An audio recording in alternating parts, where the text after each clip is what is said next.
awesome to have you all here, and always great to be at South Summit. And this is my favorite topic, is how can we keep data private but leverage it to actually save lives.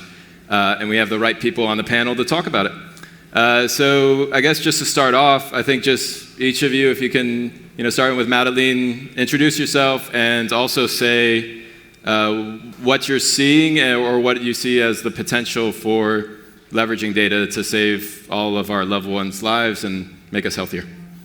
Such a small question, right? Yeah. I was already really well introduced. I love dogs, you heard that. But I also, as I said, I'm part of a team who runs a catalyst at AstraZeneca. And what we do is that we form networks or partnerships in order to help solve really complex and concrete health and healthcare challenges, always with the patient at the center of that. So patient and people-enabled innovation. So we partner with startups, we partner with medtech companies, we partner with governments, patients, patient organizations, healthcare organizations, you name them. And I think we're also starting to look a little bit cross-industries and cross-sectors, because there's such big overlap when it comes to health. But that's what we do. And also, if you want to meet us, we have a booth over here with a catalyst in AstraZeneca, so please come and see us. Big question, though. What do we see when it comes to personalized medicine and data? Just going back 8 years, I think AstraZeneca had one diagnostic accompanying a medicine. Now we have over 50 for our oncology field. So there's a lot of progress happening quite quickly. So the more precisely we can treat disease, the more precisely we also need to be able to identify the people who are potentially living with that disease or living with it. And I guess we're going to touch on that quite a lot during this conversation of how do we do that, as you said as well, in a non-intrusive way, which data sources can we use. But we see that there's more and more understanding for that we can prevent. So we're moving from, we call it healthcare in English. In the majority of the world, it's sick care. We wait for someone to get sick and then we treat them. We want it to be truly healthcare, right? We want to maintain health. But it's tricky. And when you look at healthcare systems, then you see how do you direct funds for that? It is a challenging machinery around that. So what we do at AstraZeneca and what we do at a Catalyst is also really working with the entire ecosystem so that we can free up funds, make sure governments and payers are willing to also invest in preventive care, and finding the solutions for being able to do so. Because screening an entire population is costly. We cannot do that for certain diseases. So can we be more precise and be directive in that? And I see a lot of that already happening. And I'm going to shut up and leave it. No, it's perfect. Yeah. And we should be screening everybody, because the cost of the dear cost of having a loved one be sick is priceless, but just for the healthcare industry, it's so much cheaper to catch things early, as you're saying. Awesome, thank you. Thanks, Michael. So Luis from iLoF, and what iLoF does is, so we are a Porto and Oxford-based company built in 2019 out of the exact same principle that Madeleine just mentioned, which is for the past centuries, treatments have been developed based on this idea that the same medication works equally for everyone. And unfortunately, for a lot of the still to be tackled diseases, this is really not the case. And what we're doing at iLoF is we're collecting, massive amounts of data on biological profiles that we collect from biological sources, also from electronic health records, taking all privacy matters into account, of course. And we're building this accurate, personalized biological profiles that we then use to help researchers in pharmas and biotechs severely cut time and cost in their drug discovery and drug development processes. There's a lot, as Madeleine was saying, there's a lot of diseases that were not tackled and are currently being tackled by treatments that are not going to fit for everyone, but they're going to fit for a very significant portion of the patients, and they're going to be life-changing for them. And we're helping the brave researchers in pharmas and biotechs do their job quicker, faster, and hopefully in a more humane way for the patients participating, especially on those clinical trials. Awesome. That's what we do in iLoF. Perfect, thank you. Okay, so thank you. Well, I'm Ignacio, and at Amadix, what we do is we are developing early diagnosis tests based in the blood for the early detection of cancer. Particularly, we focus on three different cancers: the colorectal, the lung, and the pancreatic cancer.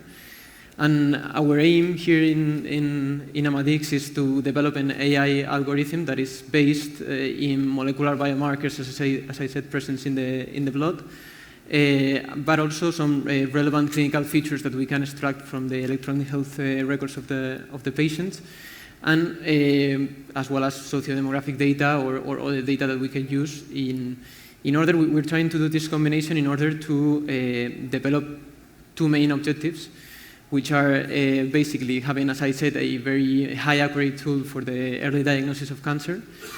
And also, as I think you were mentioning before, we're trying also to correctly identify those patients that would benefit from using this kind of diagnosis tool. So we're trying to see which individuals here that normally now, for example, for colorectal cancer, for the screening of colorectal cancer, we have the screening is based mainly in the age. So it's just the people that get screened if you are between 50 and 70 years old.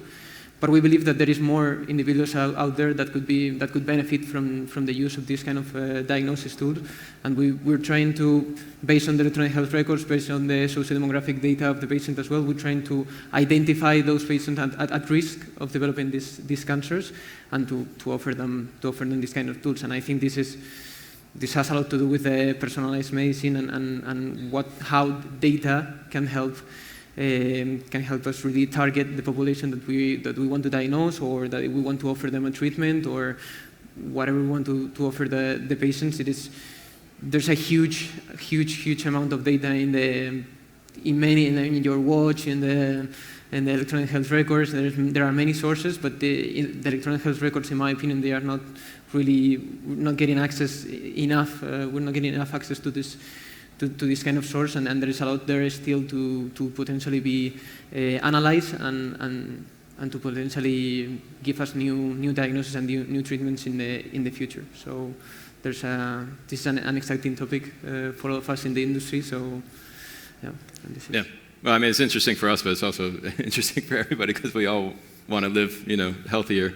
I think one thing you touched on was, right now we have these standards of care, which is the screening standards, where we're saying, okay, until you get to this age, you don't need to do it. And we were talking, Madeleine and I were talking earlier about, it's statistically when you say, oh, well, only say 2% of the population gets this particular cancer before this age, great.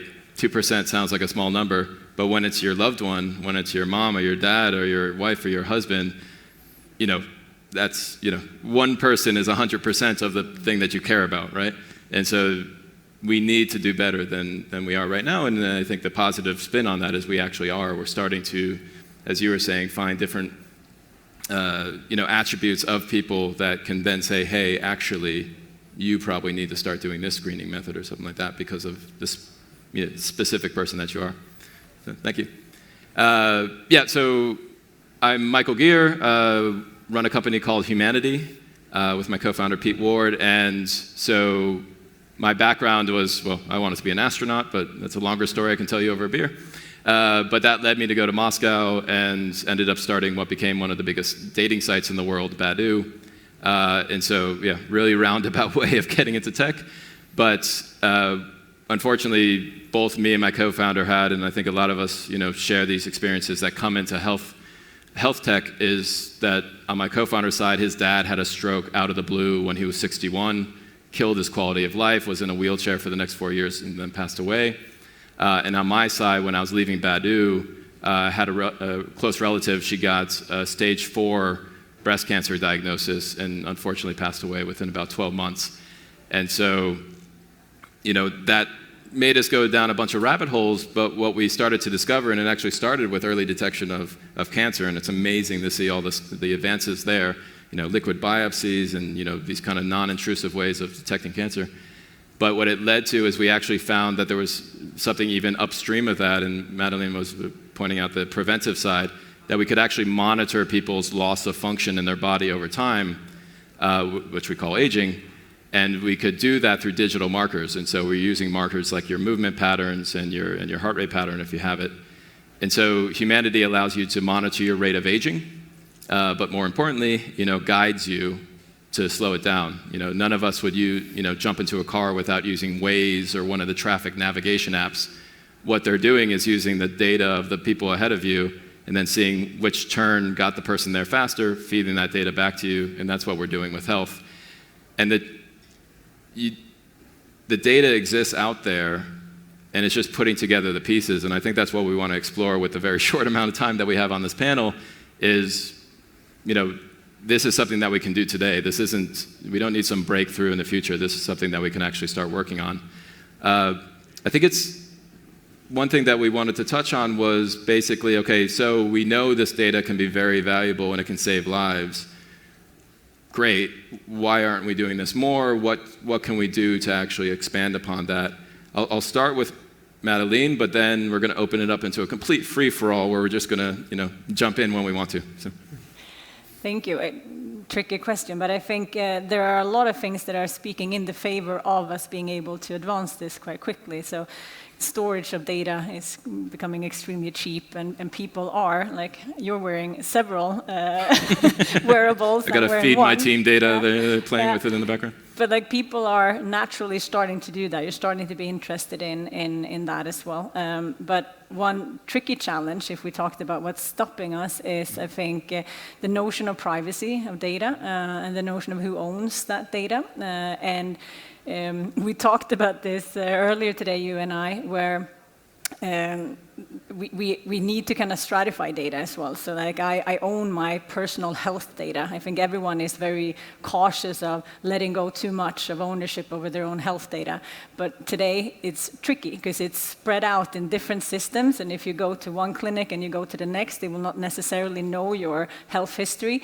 And I can assure you that if I end up in an accident, I want them to have everything they possibly can know about me, which is not the case today. So we need to get to a point where, as an individual, you have 100% ownership of your own data, but there's ways where you very easily can contribute that into healthcare systems to support you and service you, but also so that you can service the entire ecosystem. We talked earlier, you and I, about the internet. Like, the internet is very weak without the network effect. If you only have a computer connected to the internet, fun for you, but you kind of need more to be on the internet.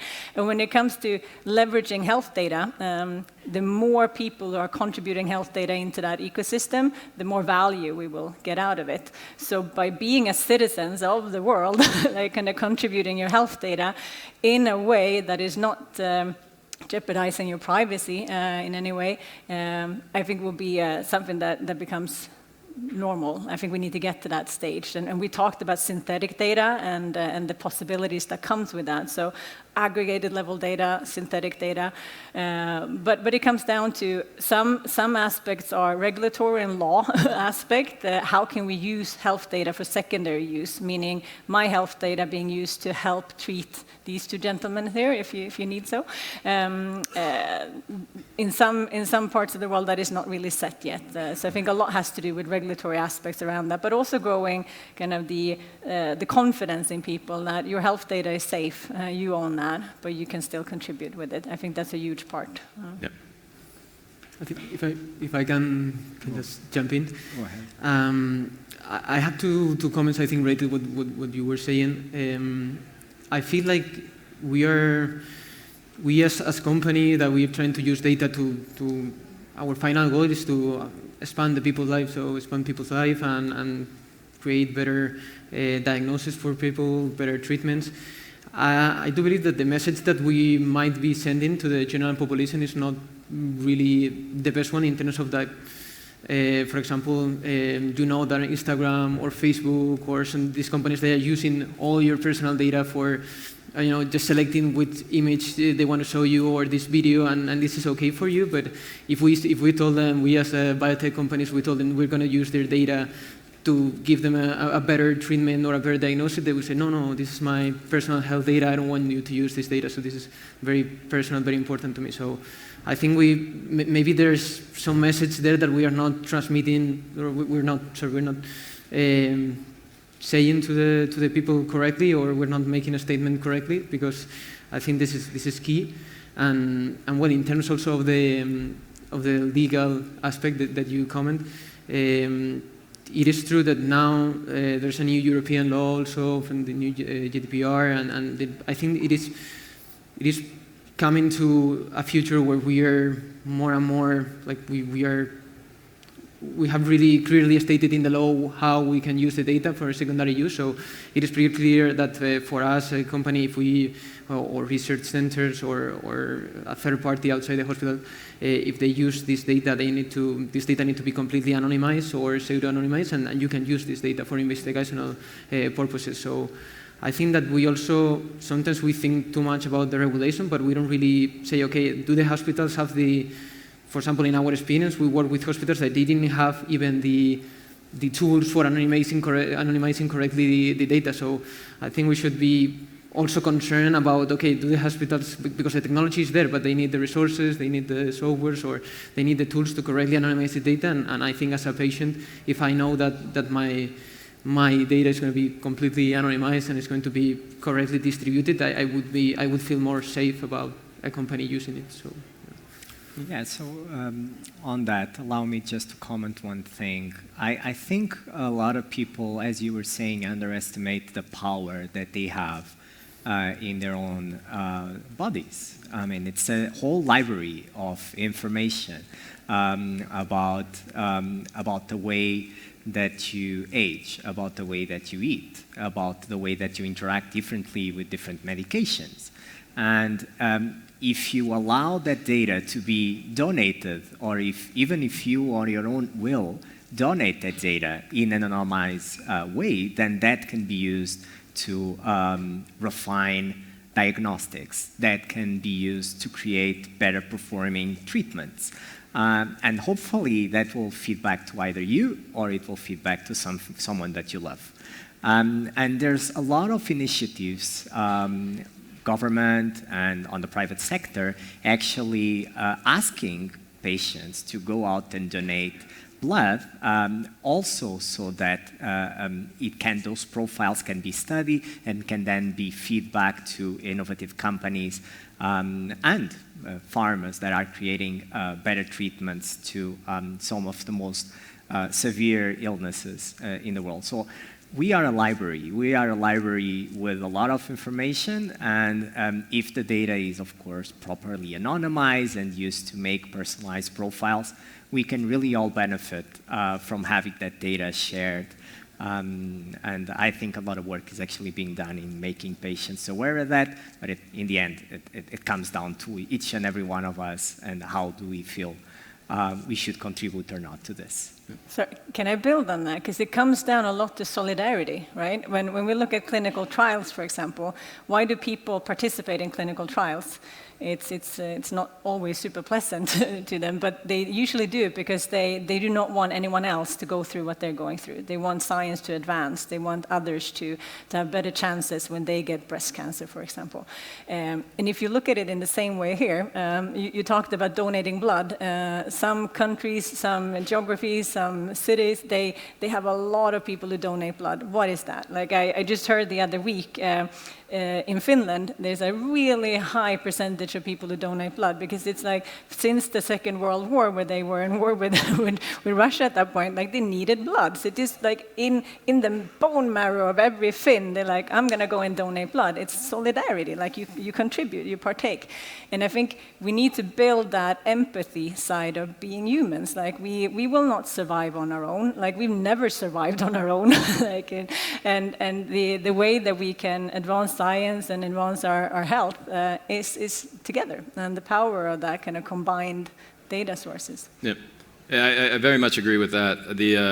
I think as a tech entrepreneur, I might be very biased that I'm always looking for tech solutions to things. This is one case where I think, so we were talking about it before, is can we actually, what is our goal? Our goal is to learn from, like most people don't want the data, right? It's a liability, they don't want it on their servers. What do we all want? We want the learnings from the data so that we can provide better products.